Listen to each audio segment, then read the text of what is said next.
Hello friends, आज આપણે બનાવીશું પાણીપુરી। પાણીપુરીનું પાણી બનાવવા માટે આપણે આજમ પાણી બનાવવાનું છે। એના માટે આપણે આજમોલા લઈ લીધી છે। જેટલા વ્યક્તિ હોય ને એ પ્રમાણે આજમોલાના પેકેટ તમારે લઈ લેવાના અને ખાંડ અને આજમોલા બે મિક્સ કરીને અને પીલી નાખવાની। ખાંડ અને આજમોલા બે મિક્સ કરીને પીલી નાખવાની। પછી એક તપેલીમાં પાણી લઈને આપણે એમાં એડ કરી દેવાનો। જે આપણે આજમોલાની ગોળી અને ખાંડ પીસી હતી ને એ એડ કરી દેવાની। પછી ઉપરથી આપણે ધાણા એડ કરી દેવાના। બાળકો હોય એટલે મીઠું પાણી કોઈ ખાઈ શકે। હવે આપણે તીખું પાણી બનાવી લઈશું। એના માટે ધાણા ભાજી આપણે લઈ લીધી છે। ફુદીનાના પાન લઈ લીધા છે, થોડાક જ લેવાનું। ફુદીનાના પાન થોડાક જ લેવાના ને મરચું અને આદુ લઈ લીધું છે। મરચી લેવાની, તીખી મરચી આવે ને એ।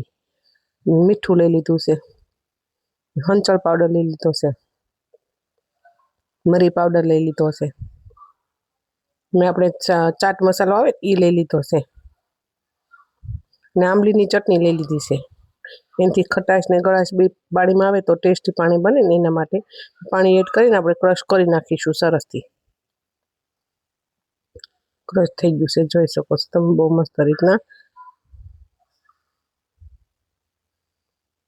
જો સરસથી ક્રશ થઈ ગયું છે।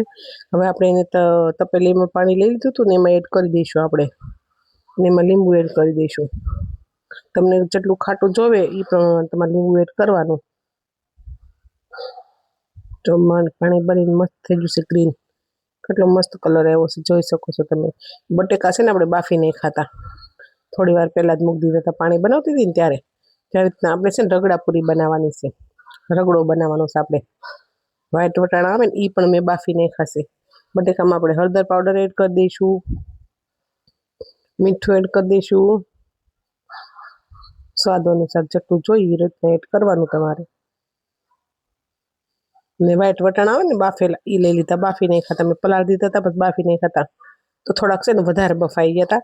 પણ આમાં શું રગડો બનાવવાનો છે એટલે હાલે, એટલે તો મસ્ત ભળી ગયા હતા સરસથી। આપણે જે ગ્રીન પાણી બનાવ્યું છે ને એ પાણી એમાં એડ કરશું આપણે। જોઈતું હોય ને એ પ્રમાણે થોડુંક સાદું પાણી એડ કરવાનું, પણ થોડુંક આ એડ કરવાનું એટલે એનો ટેસ્ટ બહુ સરસ આવે। આપણે થેલા ઉપર મળે ને પાણીપુરી એવો ટેસ્ટ આવશે તમારે। મિક્સ કરી દઈશું સરસથી। હવે એને ગેસ ચાલુ કરી દીધો છે, મિક્સ કરી દઈશું આપણે એને। ટમેટા એડ કરી દઈશું ઉપરથી, હંચળ પાવડર એડ કરી દઈશું,